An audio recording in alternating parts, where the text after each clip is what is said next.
I'm Pepsi Watson. I'm 37 years old. I'm from the northeast of England, in Ashington, and I currently live in South London in the United Kingdom. I'm a digital and political activist, and I'm also an undergraduate with the Open University, specialising in criminology and psychology. I have spent 15 years in over 20 care homes, children's homes, secure units, young offenders institutions and prisons all over England.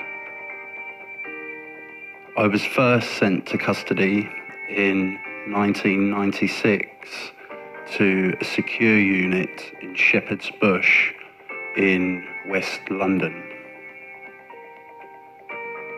At 15 years old, I was first sent to prison to Feltham Young Offenders Institution in West London.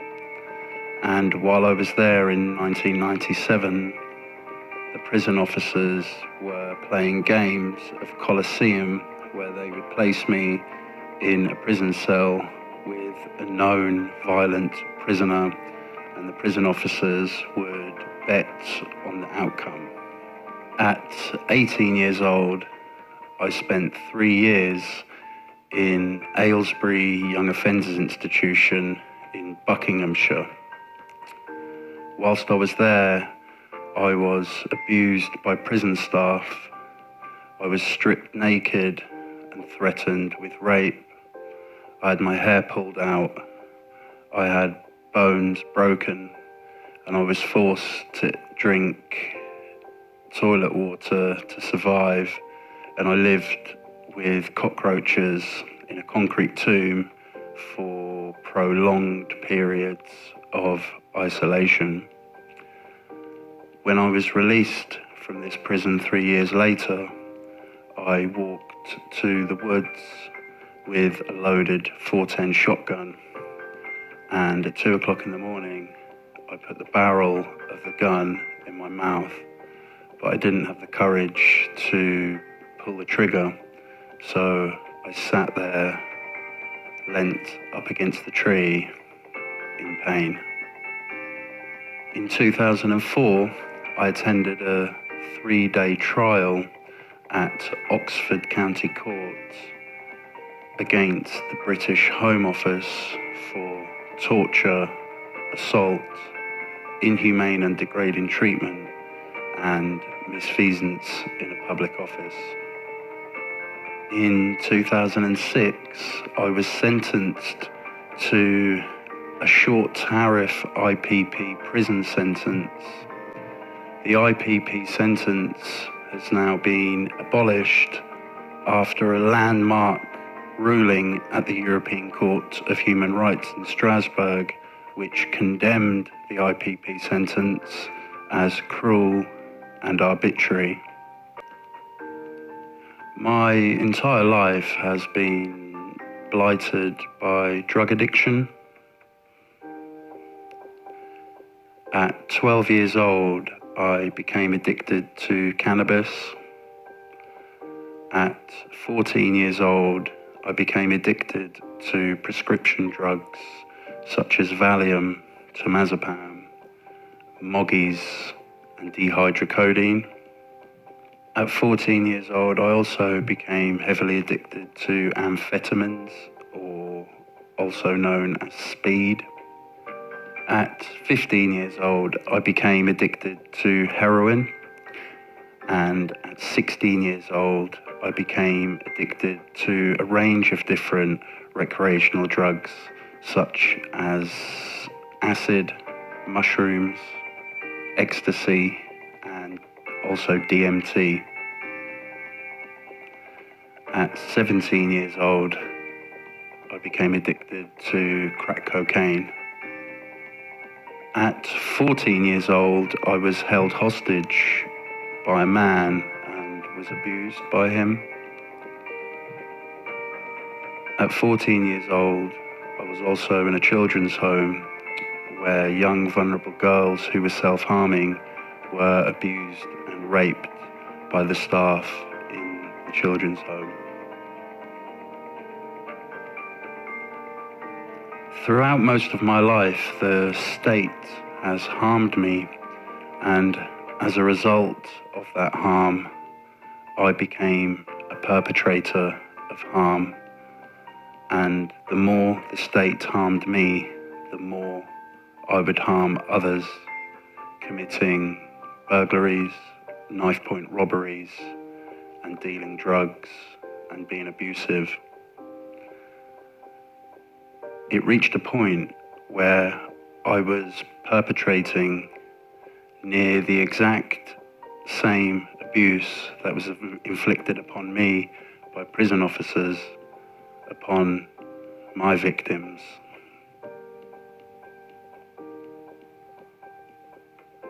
At 18 years old, I attempted suicide by hanging in the segregation unit of Aylesbury Young Offenders Institution. At 35 years old, I attempted suicide by hanging in cell C11 at HMP Winchester. I've spent 7 years detained in custody subject to the IPP sentence. The IPP sentence broke me spiritually, mentally, it broke me psychologically, and it broke me physically. The IPP sentence caused me catastrophic breakdown in my mental health, and I became delirious and became a self-harmer. Between the years of 2009 and 2012, I received 3 years of therapy and counselling, and this therapy transformed my life. I made a decision that I would not allow my pain to destroy my life, and I stopped harming others and instead begun to help others. When I was released, I stopped harming others and began helping others, and stopped harming society and instead helped society. I educated myself during my time in prison, and once I was released, I completed GCSEs in English, Maths and IT. I completed a range of different courses to help me progress with my education. I started an Open University taster course, and then I started my degree studying with the Open University. I became a mentor. I helped people with dyslexia, and I helped people to learn to read and write with the Shannon Trust. And once I was released, I did some voluntary work in a kids' hostel, helping children aged between 13 and 17. I also trained in counselling and management, and I studied leadership and management with academic study, a diploma, and also by studying a range of different leadership books. In 2012, I embarked on a career in hospitality. I started at the bottom and worked my way up. I started washing dishes for 12-hour shifts. I became a night porter. I worked that job for 3 years. I also worked as a section waiter for Miller & Carter, Mitchell & Butler, Café Rouge, and eventually I secured employment as a section waiter and a trainee manager under world-renowned chef Rick Stein on the Sandbanks Peninsula in Dorset on the south coast of England. In 2016, I'd been free for 5 years. The sun was shining. I had a great job, a great career. I was studying. I was very healthy, swimming, doing yoga. I had been abstinent for a number of years from all mood-altering substances. And I met a lovely woman called Laura, who was a Romanian and a dentist. Laura and I were very happy together. I wanted to marry her and give her children. She was the woman of my dreams. And my probation officer, because I was subject to the IPP life license, told me that I must inform her that I received an IPP sentence 10 years prior for robbing a cafe for £200 with a knife. My probation officer forced me to tell my partner, so I told her, and then she didn't want anything to do with me, and the relationship ended. After my relationship with Laura ended, I was distraught. I felt judged for my past, and I relapsed back into drug use with cannabis, crack cocaine, and heroin. I failed 2 drug tests, and my life license was revoked by the Ministry of Justice and the National Probation Service, and I was recalled back to custody after 6 years of being free to HMP Winchester. Returning to custody after 6 years for not committing a crime was horrific. The prison, HMP Winchester, was in chaos. Riot squads were coming in on a daily basis. We were locked up for 23.5 hours a day. There was a mental health epidemic of proportions I'd never seen before. There was a black mamba, spice and heroin epidemic within the prison that I'd never seen before in any of the years that I'd spent in all the different prisons that I've been in.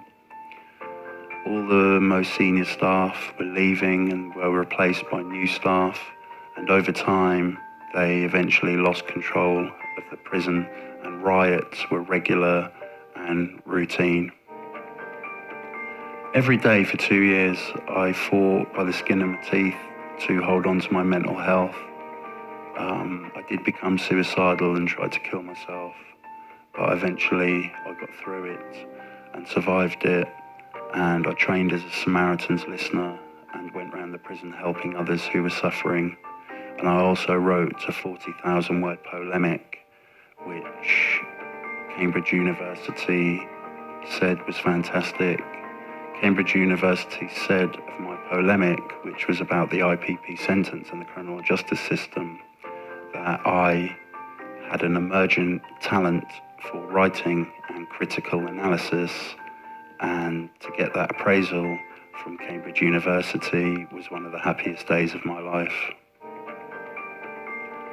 I also, during these 2 years, wrote extensively about segregation units, isolation, and sex offenders. I came second in the annual Perry Lectures competition in 2017, and I came third in the annual Perry Lectures writing competition in 2018. In August 2018, I was released by the parole board to a probation hostel in Bournemouth, and in January 2019, I moved to South London and was housed by a charity called Kairos. In December, on the 20th of December 2018, I was invited by Sean Atwood onto the Sean Atwood podcast. Sean Atwood is a drugs educator, a public speaker, a successful author, and a YouTuber. The podcast I did with Sean Atwood has now reached over 200,000 views. Every day I spend my life in fear, on a knife edge, subject to the IPP life license. I also battle recovery and drug addiction and mental health on a daily basis. To deal with these issues, I practice forgiveness. I live my life in the present, in the here and now, because yesterday's gone. It's history and tomorrow is not here yet, so they're both irrelevant.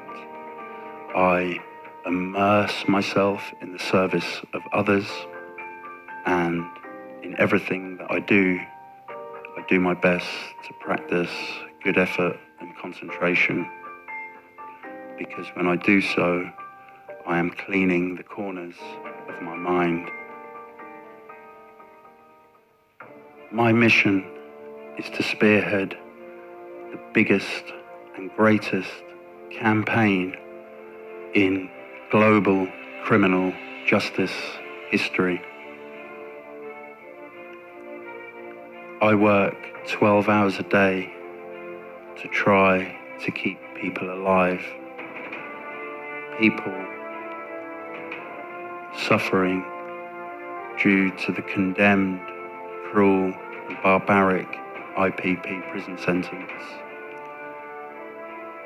Vulnerable men and women with autism, dyslexia, learning difficulties, speech impediments and deafness, who are 10 years over their tariff in the IPP sentence and who are trying to kill themselves and suffering catastrophic breakdown in their mental functioning, and who are dying in prison healthcare units all over England, or who are detained indefinitely subject to the IPP sentence in high secure hospitals in England, being drugged in secret by the state.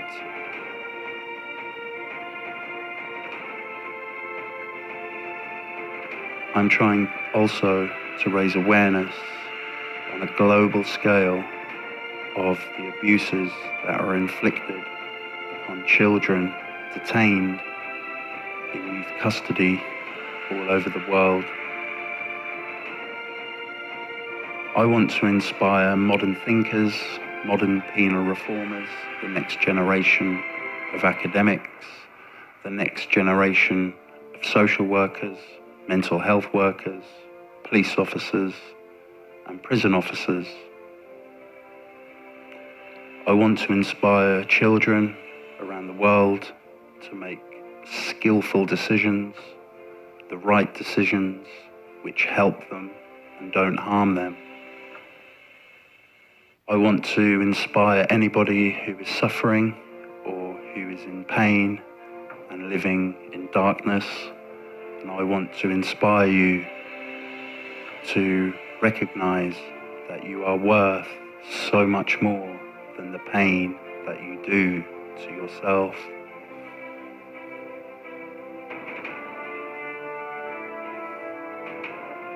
My hope is that I have inspired you with all the sincerity in my heart. My hope is that I have at least inspired somebody. All that I do in my daily life is to make amends to the victims of my crimes and to try and make a positive difference in society and in the world.